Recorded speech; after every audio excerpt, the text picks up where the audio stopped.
So once you've figured out all the proportions or the math for your subject, the next thing to do is to start fixing up these lines. So at this point, I've lightly sketched them in, and now I need to make sure that all my lines are parallel.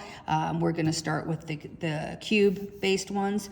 So one of the problems is if you just kind of pick up a ruler and you start drawing the lines, it might not be straight across the page. So I have fancy art supplies. If you have, this is called a set square. It's like a big triangle, kind of like the one that comes with math sets. And these are great because you can put the one edge, you align it to this edge, and then every time you draw, your lines are going to be straight. All right.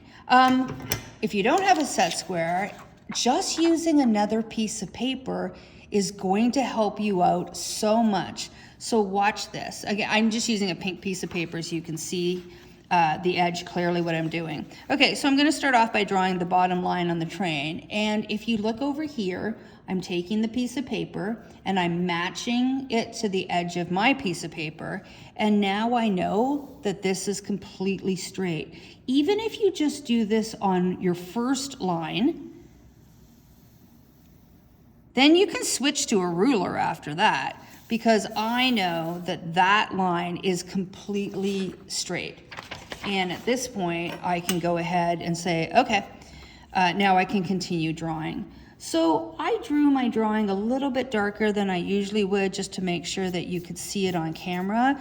You want to get your drawing really light. And if you sketched it a little bit too dark, this is the time to kind of go in there, maybe just erase out your lines before you go on to the good copy. Okay, so now that I've got my one line, that's going to help me, and now I can go ahead. And so we have to start watching. Every time you draw a single line, that means something's only as thick as a piece of paper, right? That's what one line means. And so you got to watch for that. There's always the two lines, right, to show the thickness. So I'm going to go ahead and do the second line. Remember, if you have issues, if you have problems doing parallel lines, then you use two rulers, and then that'll help you out. And just a reminder, the two ruler rule goes like this. If I keep the ruler down on the first straight line and I use a second ruler or any straight edge, then I can do this. I can just make sure that the space between them is exactly the same.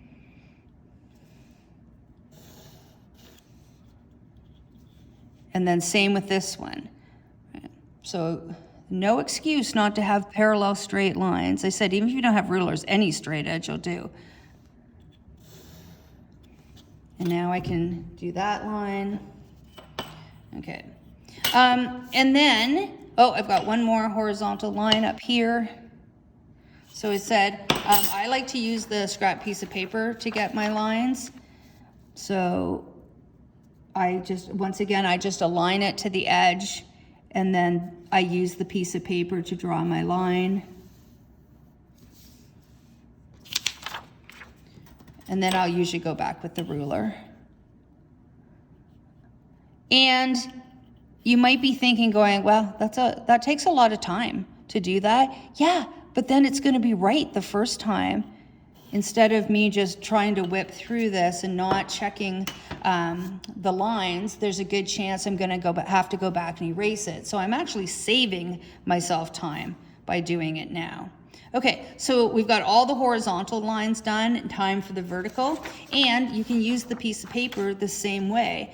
So I'm going to get my piece of paper, and if you look across the bottom, I'm going to align the bottom of the pink paper to the white paper, and that is going to give me a perfect straight up and down vertical line.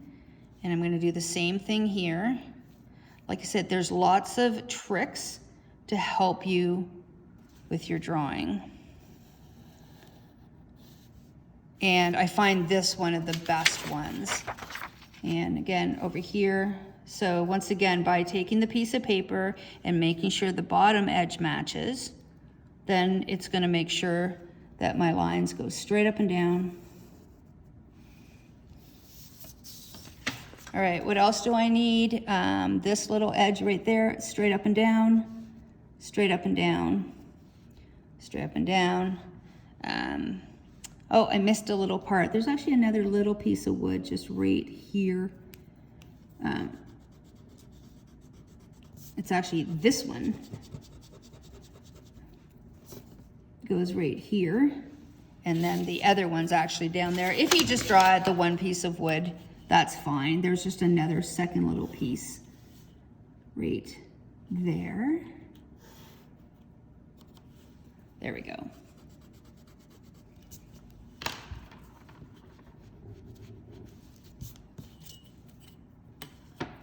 So that's straight up and down, and this side is straight up and down. And I have the front of my cube has now been drawn. So that makes it 2-dimensional. We need to make it 3-dimensional. So when we were drawing regular cubes, we know that we started with the front first. And then the next step was to choose one angle. And once you got that angle, it's this angle, and then it's this angle. We're doing the same thing. We just have a much more complicated cube. So what we're gonna do is we're just gonna go ahead and use that same angle, like that. And then now that you've got that angle, that will continue to be your angle. So we actually aren't, even though we're looking at this view, we have to communicate. This is a 3-dimensional object. So we're actually drawing it as if we've got it like on that bit of an angle.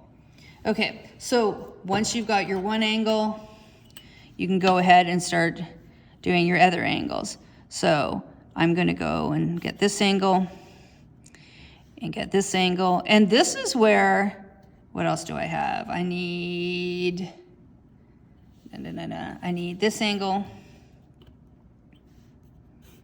I need this one. Every single time you get to a corner, we're gonna put that same angle, and I need the same angle right there.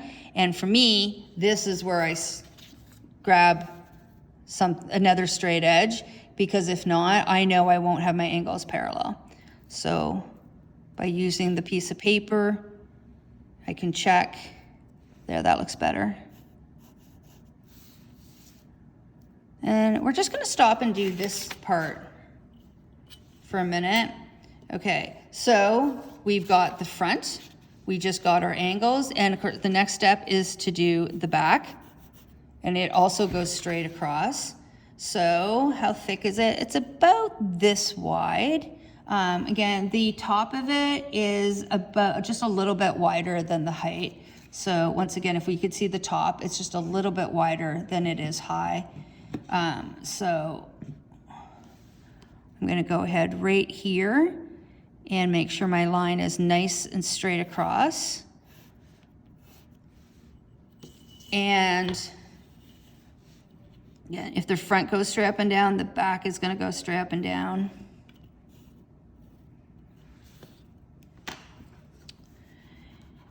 And then this part of the train, we actually have to go a little bit past. So we're gonna go just a little bit above this corner right here to show the back of it.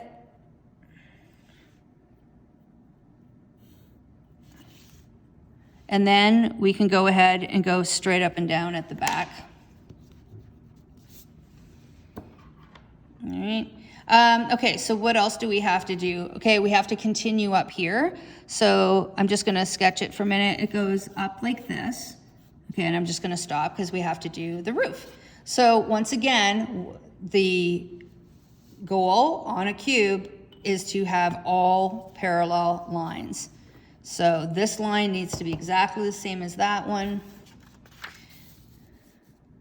gonna use my 2 pieces of paper to help me a bit.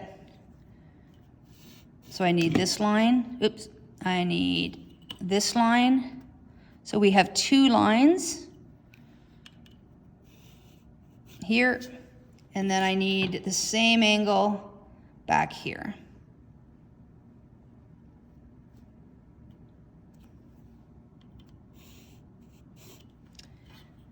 And the back of the roof. So if we think about the roof, I'm just gonna move the train a little bit. It sticks out in front here, and it sticks out back here a bit too. So it sticks out back here. So once this line goes up, we just wanna go a bit past that. We just wanna make that roof a little bit wider.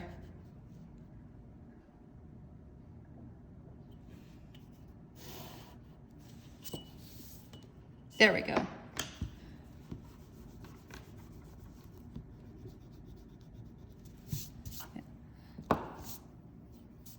Okay, so three-dimensional, three-dimensional, three-dimensional. Ooh, still two-dimensional. It's the same angle. So this angle, this angle, this angle. It's the same angle here. It's the same angle here. Okay, and in order to get the back line, it's the same as this side. So if I take my ruler and I go back to that, there's the back of it right here. I'm gonna make sure I'm nice and straight across the page. And this one, and then this one I'm just gonna make a little bit lower.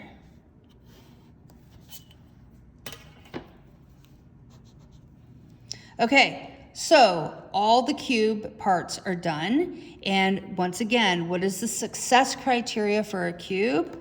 All the vertical lines need to be parallel. All your horizontal lines need to be parallel. And then this angle, you should be able to go right across and get the same angle every single time.